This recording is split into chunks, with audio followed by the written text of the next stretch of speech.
Chapter 267 singing to the same tune.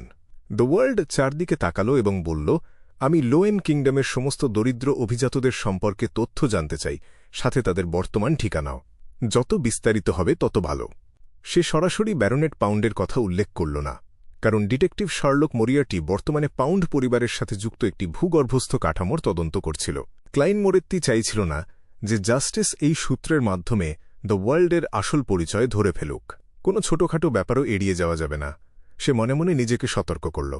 এই কথা শুনে অড্রে হল ফ্যালফ্যাল করে তাকিয়ে রইল। সে লম্বা ব্রোঞ্জ টেবিলের একেবারে শেষ মাথায় বসা সদস্যটিকে আরেকবার খুঁটিয়ে দেখল। তারপর জিজ্ঞেস করল, তুমি কি করতে চাও? দ্য ওয়ার্ল্ড এক অদ্ভুত কর্কশ গলায় হেসে উঠল। সেটা নিয়ে তোমাকে একদমই ভাবতে হবে না। আমি শুধু কিছু জিনিস খুঁজছি। আমি তাদের কোনো ক্ষতি করব না। আমি এই ব্যাপারে শপথ করে বলতে পারি, আর মিস্টার ফুল এর সাক্ষী থাকতে পারে। মিস্টার ওয়ার্ল্ড নিজের শরীরী ভাষা নিয়ন্ত্রণে সত্যিই খুব পটু। তার সিকোয়েন্স কি তাহলে কোনো স্পেকটেটর বা টেলিপ্যাথিস্টের চরম শত্রু? অড্রে বেশ চিন্তিত ভঙ্গিতে মাথা নাড়ল। তারপর বলল, দরিদ্র অভিজাতদের সম্পর্কে আমি কিছু তথ্য জানি ঠিকই, কিন্তু সেগুলো খুব একটা বিস্তারিত, সুনির্দিষ্ট বা স্বয়ংসম্পূর্ণ নয়। এগুলো সব জোগাড় করতে আমার কিছুটা সময় লাগবে। 3 কি 4 দিন সময় লাগতে পারে। এতে কি চলবে? একজন অভিজাত হিসেবে নিজের শ্রেণীর মানুষদের সম্পর্কে ধারণা রাখাটা একরকম বাধ্যতামূলক ব্যাপারই ছিল। অড্রে যখনই বিভিন্ন পার্টি, ভোজসভা আর আড্ডায় যেত, তখন প্রায়ই অনেক মজার গল্প শুনতে পেত, কিন্তু সেগুলো সবই ছিল একদম টুকরো টুকরো। এগুলোকে কোনোভাবেই পূর্ণাঙ্গ তথ্য বলা যায় না। তাছাড়া সে তো আর এই বিষয়ে কোনো বিশেষজ্ঞ নয়। কোনো দরিদ্র অভিজাতের নাম যাতে বাদ না পড়ে, তাই তাকে এখনও বইপত্র ঘেঁটে লোকজনকে জিজ্ঞেস করে এবং নানা সূত্র মিলিয়ে বিস্তারিত তথ্যগুলো পূরণ করতে হবে। কোনো সমস্যা নেই। দ্য ওয়ার্ল্ড বেশ গভীর গলায় হাসল। তাহলে এর বিনিময়ে তুমি কি পারিশ্রমিক চাও? আমি এই মুহূর্তে তোমাকে যা দিতে পারি তা হল 4th ইপকের কিছু গোপন ইতিহাস, কিছু বিয়ন্ডার পাথওয়ের জ্ঞান আর কয়েকটা ফর্মুলা। তবে সত্যি বলতে, দরিদ্র অভিজাতদের সম্পর্কে এই তথ্যগুলো সিকোয়েন্স 7 বা 8-এর পোষণের সমান মূল্যবান বলে আমার মনে হয় না। তোমার যদি অন্য কোনো অনুরোধ থাকে, আমি সেটা পূরণ করার চেষ্টা করতে পারি। এটা সিকোয়েন্স 8 বা 7-এর পোষণের ফর্মুলার সমান দামি নয়। তার মানে হল, এর বিনিময়ে আমি সাইকিয়াট্রিস্ট ফর্মুলার জন্য কোনো অনুরোধ করতে পারব না। অড্রে বেশ গভীরভাবে ভাবতে শুরু করল। এই ভাবনার মাঝেই সে কোনো ইঙ্গিতের আশায় আর চোখে মিস্টার ফুলের দিকে তাকাল। কিন্তু সে দেখল যে মিস্টার ফুল সেই ধূসর কুয়াশার চাদরে ঢাকা পড়ে আছে এবং তার কোনো ভাবান্তর নেই। সে যেন এক ঈশ্বরের মতো তার নিচের পৃথিবীর দিকে তাকিয়ে আছে। ঠিক আছে, অড্রে শেষ পর্যন্ত একটা সিদ্ধান্ত নিল এবং হাসল। আমি অন্যান্য বিয়ন্ডার পাথওয়ে সম্পর্কে জ্ঞান অর্জন করতে চাই, তবে শর্ত হল সেটা এমন কিছু হতে হবে যা আমি আগে থেকে জানি না। প্রিয় মিস্টার ফুল, তুমি কি এই ব্যাপারে বিচারকের ভূমিকা পালন করতে পারো? হ্যাঁ, ক্লাইন শান্ত গলায় উত্তর দিল। তাহলে চলো আমরা একটু একান্তে কথা বলি। অড্রে দ্য ওয়ার্ল্ডের দিকে তাকাল। ঠিক সেই মুহূর্তে ক্লাইন টেবিলে টোকা দিল। সাথে সাথে দ্য সান এবং দ্য হ্যাংড ম্যানকে এমনভাবে আলাদা করে দেওয়া হল যাতে তারা এই কথোপকথন শুনতে বা দেখতে না পারে। সে ইচ্ছে করেই তার স্মার্ফ বা পুতুলের দিকে তাকিয়ে মাথা নাড়ল। এর মাধ্যমে সে বুঝিয়ে দিল যে তারা তাদের ব্যক্তিগত কথাবার্তা শুরু করতে পারে। দ্য ওয়ার্ল্ড মিস জাস্টিসের দিকে তাকাল। তারপর তার স্বাভাবিক কর্কশ গলায় বলল, তুমি কি দানবী সম্প্রদায় সম্পর্কে কিছু জানো? অড্রে দ্য হ্যাংড ম্যান মানে আলজার উইলসনকে 1000 পাউন্ডের বিনিময়ে পাওয়া তথ্যের কথা মনে করল। তারপর বেশ সতর্কতার সাথে সংক্ষেপে উত্তর দিল, আমি জানি তারা কিসে বিশ্বাস করে এবং কোন যুগ থেকে তাদের শুরু। পাশাপাশি তারা কোনো বিয়ন্ডার পাথওয়ে নিয়ন্ত্রণ করে এবং তাদের শীর্ষ নেতাদের চিন্তাভাবনা কেমন সেটাও আমার জানা আছে। দ্য ওয়ার্ল্ড কর্কশ গলায় হেসে বলল, আমি বুঝতে পেরেছি। আসলে তুমি খুব বেশি কিছু জানো না। দানবী সম্প্রদায় অ্যাসাসিন পাথওয়ে নিয়ন্ত্রণ করে, আর এর সিকোয়েন্স 8 হল ইনস্টিগেটর। এটুকুই আমার জানা আছে, অড্রে বলল।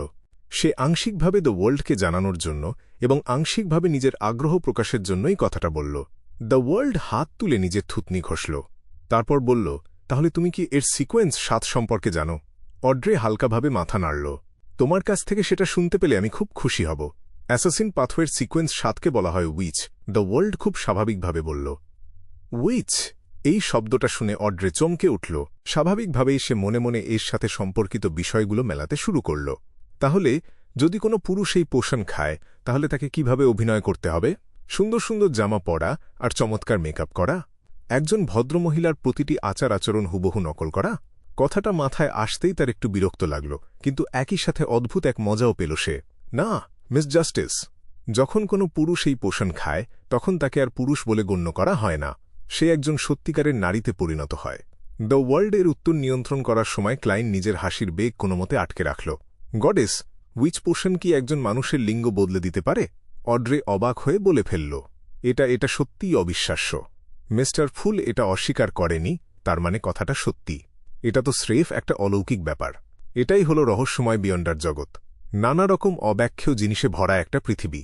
এমন একটা পৃথিবীর জন্যই তো আমি এত ব্যাকুল। আমি কেন হঠাৎ এত রোমাঞ্চিত বোধ করছি? কিছুটা শান্ত হওয়ার পর অড্রে দ্রুত অপরাধীর মতো মিস্টার ফুলের দিকে তাকাল। মিস্টার ফুলের সামনে বসে সে যে আসলে অ্যাভারনাইট গডেসের নাম জপেছে সেটা ভেবে মনে মনে ছোট্ট একটা স্বীকারোক্তিও করে নিল। দ্য ওয়ার্ল্ড নিচু কর্কশ গলায় বলল, হ্যাঁ, তবে এটা কেবল পুরুষদেরই নারীতে পরিণত করতে পারে। সেই অনুযায়ী নারীদের আকর্ষণ অনেক গুণ বেড়ে যায়। তাদের চেহারা হোক বা ত্বকের অবস্থা, আগের রূপের ওপর ভিত্তি করে সেগুলোর চোখে পড়ার মতো উন্নতি হয়। এই কারণেই দানবী সম্প্রদায় এর শীর্ষস্থানীয় নেতারা সবাই নারী। তাহলে এর ত্রুটিগুলো কি? অড্রে হঠাৎ করেই বুঝতে পারল যে তার কৌতূহল অনেকটাই বেড়ে গেছে। দ্য ওয়ার্ল্ড খুব শান্তভাবে কোনো তাড়াহুড়ো না করেই উত্তর দিল, তাদের অ্যাক্টিং বা অভিনয় শর্তই হল এমন সব খারাপ মানুষে পরিণত হওয়া যারা চারিদিকে বিপর্যয়, রোগব্যাধি আর যন্ত্রণা ডেকে আনে। অড্রে হালকা করে শ্বাস ছাড়ল। সে কিছুটা হতাশও হল। তার মাথার ভেতরে দ্রুত অনেক চিন্তা ঘুরপাক খেতে লাগল। সাথে সাথেই তার মনে একটা নতুন প্রশ্ন জেগে উঠল।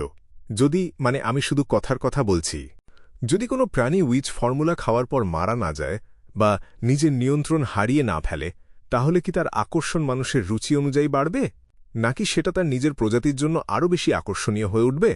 উদাহরণস্বরূপ, একটা মেয়ে বিড়াল কি এমন হয়ে যাবে যার জন্য সব ছেলে বিড়াল আর বিড়ালপ্রেমী মানুষেরা একদম পাগল হয়ে উঠবে? দ্য ওয়ার্ল্ড এক মুহূর্তের জন্য বুঝতে পারল না কি উত্তর দেবে। কয়েক সেকেন্ড পর সে বলল, আমি কখনো এসব বিষয় নিয়ে গবেষণা করিনি। অড্রে আরও কিছু জিজ্ঞেস করার আগেই সে যোগ করল, উইচ পাথওয়ের সিকোয়েন্স 6 হল প্লেজার বা দ্য ডেমন্স অফ প্লেজার।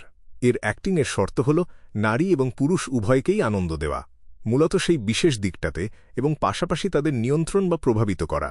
এই সিকোয়েন্সের দানবীরা এক বিশেষ ধরনের মাকড়সার জাল ব্যবহার করতে ভীষণ পটু হয়। অড্রে তার সুন্দর মুখটা হাঁ করে ফেলল, তারপর নিঃশব্দে আবার মুখটা বন্ধও করে ফেলল। একটু আগে সে যা যা ভেবে ব্যাকুল হচ্ছিল সেগুলোর জন্য সে এখন গভীরভাবে আফসোস করতে লাগল।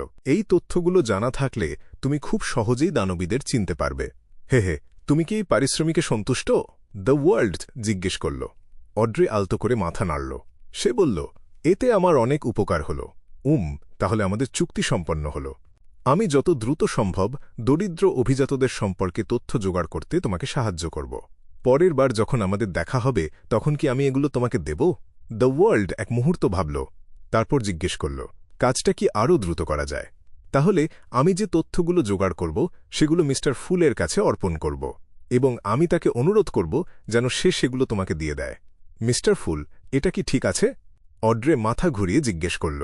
সেই ঘন ধূসর কুয়াশার ভেতর থেকে ক্লাইন সম্মতি জানিয়ে মাথা নাড়ল। ঠিক একই সময়ে সে খুব ব্যস্তভাবে দ্য ওয়ার্ল্ডকে নিয়ন্ত্রণ করে ফিসফিস করে বলিয়ে নিল। অড্রে যেভাবে শব্দটা উচ্চারণ করেছিল তার ভেতরের পার্থক্যটা সে ঠিকই ধরতে পেরেছিল। দ্য ওয়ার্ল্ডের এমন অবাক হওয়া দেখে অড্রের ঠোঁটের কোনায় হালকা হাসির রেখা ফুটে উঠল। সে ইচ্ছে করেই তার চোখ দুটো ওপরের দিকে ঘোরাল এবং এর কোনো ব্যাখ্যাই দিল না। ক্লাইন সেই লম্বা ব্রোঞ্জ টেবিলে টোকা দিল। এর মাধ্যমে সে তাদের এই ব্যক্তিগত কথাবার্তার সমাপ্তি ঘোষণা করল। এরপর সে আবারও দ্য ওয়ার্ল্ডকে নিয়ন্ত্রণ করে বলল, আমার আরও একটা সমস্যা আছে। এই নতুন সদস্যটি সত্যিই অনেকগুলো অনুরোধ জমিয়ে রেখেছে। অড্রে তাকিয়ে দেখল, তবে সে মোটেও অবাক হল না। আলজার উইলসন এবং ডেরিক বার্গ দুজনেই তাদের শরীরী ভাষার মাধ্যমে বুঝিয়ে দিল যে তারা কথাটা শুনছে। দ্য ওয়ার্ল্ড তার কর্কশ গলায় বলল, আমি জানতে চাই ইন্টিসের স্মরণ পরিবার আর কোনো হাই সিকোয়েন্স বিয়ান্ডার আছে কি না। দ্য ওয়ার্ল্ড যখন কথা বলছিল তখন ক্লাইন আর চোখে দ্য সানের দিকে তাকাল। সে দেখল যে এই তরুণ ছেলেটির চোখে মুখে বাড়তি কোনো প্রতিক্রিয়া নেই। দেখে মনে হচ্ছে সিটি অফ সিলভারের স্মরণ পরিবারের কোনো রেকর্ড নেই। এই পরিবারটি সম্ভবত ক্যাটাক্লিজমের পরে মাথা তুলে দাঁড়িয়েছিল। ক্লাইন চিন্তিতভাবে চারদিকে তাকাল। সে খেয়াল করল যে জাস্টিস এবং দ্য হ্যাংড ম্যান একে অপরের দিকে তাকাচ্ছে। বোঝাই যাচ্ছে যে তারা কেউই এর উত্তর জানে না। দ্য সান ও যে একদমই দিশেহারা আর চুপচাপ হয়ে আছে সে বিষয়ে কোনো সন্দেহ নেই। তাই সে আবারও টেবিলে হালকা করে টোকা দিল। এরপর সে বলল, আমাকে এই প্রশ্নের উত্তরটা দিতে দাও। এর বিনিময়ে তুমি কি দিতে পারবে? তার কথা শেষ হওয়ার আগেই ক্লাইন তড়িঘড়ি করে দ্য ওয়ার্ল্ডকে নিয়ন্ত্রণ করে বলে উঠল, একটা ফর্মুলা, সিকোয়েন্স 7-এর একটা ফর্মুলা। ঠিক আছে রাজি। ক্লাইন কয়েক সেকেন্ড চুপচাপ তার স্মার্টফোনের দিকে তাকিয়ে থাকল। এরপর সে আবারও ব্যক্তিগত কথোপকথনের জন্য একটা আলাদা পরিবেশ তৈরি করল। অড্রে এবং আলজার, যাদেরকে আবারও আলাদা করে দেওয়া হয়েছিল, তারা নতুন করে অনুভব করল যে মিস্টার ফুল কতটা অগম্য আর রহস্যময়। এই উত্তরের বিষয়ে তাদের দুজনেরই খুব কৌতূহল ছিল, কিন্তু তারা এটাও বুঝতে পারছিল যে এই তথ্য তাদের কোনো কাজেই আসবে না। তাই এর বিনিময়ে একটা আস্ত সিকোয়েন্স 7-এর পোষণ ফর্মুলা খরচ করাটা কোনোভাবেই যুক্তিযুক্ত হতো না। ব্যক্তিগত কথোপকথন শেষ হওয়ার পর ক্লাইন ইচ্ছে করেই দ্য ওয়ার্ল্ডকে দিয়ে মাথা নোয়াল। তারপর কর্কশ গলায় বলিয়ে নিল, শ্রদ্ধেয় মিস্টার ফুল, তোমার উত্তরের জন্য ধন্যবাদ। এটা আমার জন্য অনেক সহায়ক ছিল। এটা একটা সমমানের বিনিময়। এর জন্য ধন্যবাদ দেওয়ার কোনো প্রয়োজন নেই।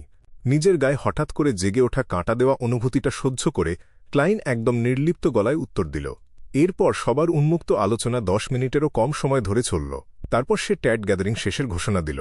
এরপর সে সেই লালচে তারাগুলোর সাথে সবার সংযোগ ছিন্ন করে দিল। জাস্টিস, দ্য হ্যাংডম্যান এবং দ্য সানের অবয়বগুলো যখন আলোর স্রোতে মিলিয়ে গেল, তখন ক্লাইন দ্য ওয়ার্ল্ডের দিকে তাকিয়ে মুচকি হাসল। একটা স্মার্ট থাকলে অনেক কাজই সত্যিই বেশ সুবিধাজনক হয়ে যায়। দুর্ভাগ্যবশত অল ব্ল্যাক আইকে এই ধূসর কুয়াশার বাইরে ব্যবহার করা যায় প্লেন না। কি আফসোসের ব্যাপার। এই কথা ভাবতে ভাবতেই সে দ্য ওয়ার্ল্ডকে নিয়ন্ত্রণ করে উঠে দাঁড় করাল এবং মাথা নোয়াল। তারপর সে সেটাকে ওই বিশাল রাজকীয় প্রাসাদের ভেতরেই মিলিয়ে যেতে দিল।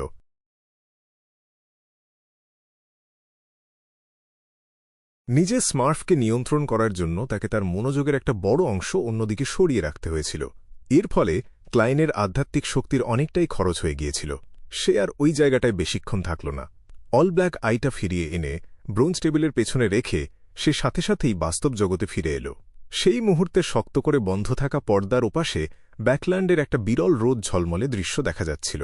এমন দৃশ্য সাধারণত শরৎ বা শীতকালেই চোখে পড়ে, কিন্তু ক্লাইনের হাতে এই দৃশ্য উপভোগ করার মতো কোনো সময় ছিল না। নিজের শরীরের হারানো শক্তি কিছুটা ফিরে পাওয়ার জন্য সে আধ ঘণ্টা ঘুমিয়ে নিল।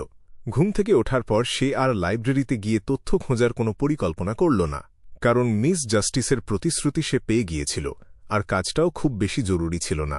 এর বদলে সে সিদ্ধান্ত নিল যে সন্ধ্যা নামার আগেই সে ব্যাকল্যান্ডের উপকণ্ঠে থাকা অনেকগুলো গোরস্থানের কোনো একটাতে যাবে। আজিকের সেই তামার বাঁশিটার প্রভাব পরীক্ষা করে দেখতে যাচ্ছিল ক্লাইন। সে এর ক্ষমতা এবং সীমাবদ্ধতাগুলো বুঝতে চাইছিল। অবশ্যই এই পরীক্ষাটা কেবল অন্ধকার নামার পরেই করা হবে। সে যে এখনই বের হচ্ছিল তার পেছনে একটা কারণ ছিল। সন্ধ্যাবেলায় কোনো গোরস্থানে যাওয়ার জন্য ঘোড়ার গাড়ি ভাড়া করাটা খুবই অদ্ভুত দেখাবে, আর সেটা মানুষের চোখেও পড়বে খুব সহজে।